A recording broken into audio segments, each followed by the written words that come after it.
GeM TV நேயர்களுக்கும் அன்பர்களுக்கும் என்னுடைய தீபாவளி நல்வாழ்த்துக்கள்.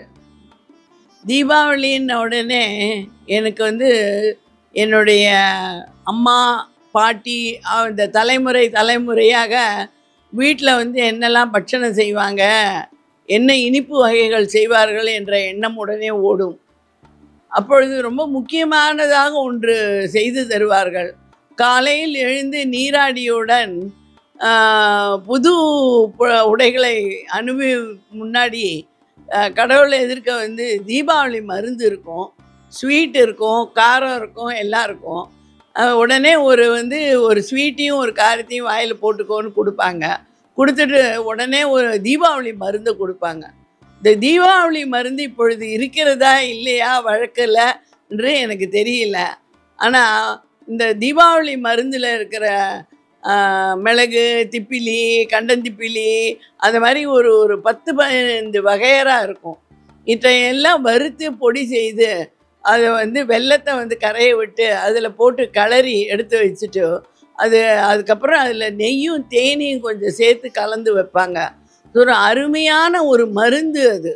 அந்த மருந்தை சாப்பிட்டா அஜீரணமோ வேறு எந்த கோளாறுகளும் நமக்கு ஏற்படாது. இது இந்த தீபாவளி மருந்து. உடனே கங்கா ஸ்நானம் ஆச்சான்னு கேட்பாங்க எல்லாரும் நலம் விசாரிக்கும் போது.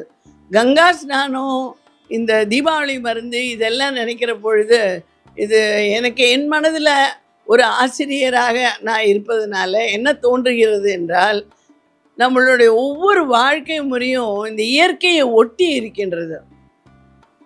கங்கா ஸ்நானம் ஆச்சுன்னாக்கா அப்போ நீர்நிலைகளை நம்ம எப்படி பாதுகாக்கணும், இந்த ஓடுகின்ற நீர் எப்படி இருக்க வேண்டும், அதுக்கு எப்படி நம்ம வணக்கம் சொல்லணும் அப்படின்ற என் மனது இருக்கும். இப்போ எல்லோரும் சொல்கிறாங்க என்விரான்மெண்ட்டு அதை நான் இப்போ பாதுகாக்கணும்னு.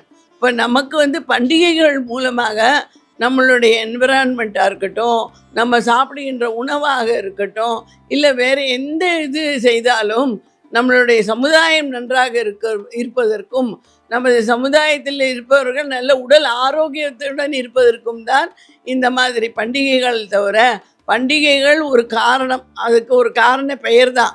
ஏன்னா நீங்கள் இப்போது கிருஷ்ண ஜெயந்தின்னு சொல்லுவாங்க, அப்போ முறுக்கு சீடை எல்லாம் பண்ணுவாங்க. அந்த சமயம் நமக்கு மழைக்காலத்தில் வேறு என்ன கறக்கு முறுக்குன்னு சாப்பிட்டா தான் நமக்கு பிடிக்கும், வேறு எந்த விதமாக சாப்பிட்டாலும் பிடிக்காது. அதே போல் கார்த்திகை தீபம் நெல் பொரி அதில் போட்டு அதில் பிடிச்சி அதில் உருண்டை கொடுப்பாங்க.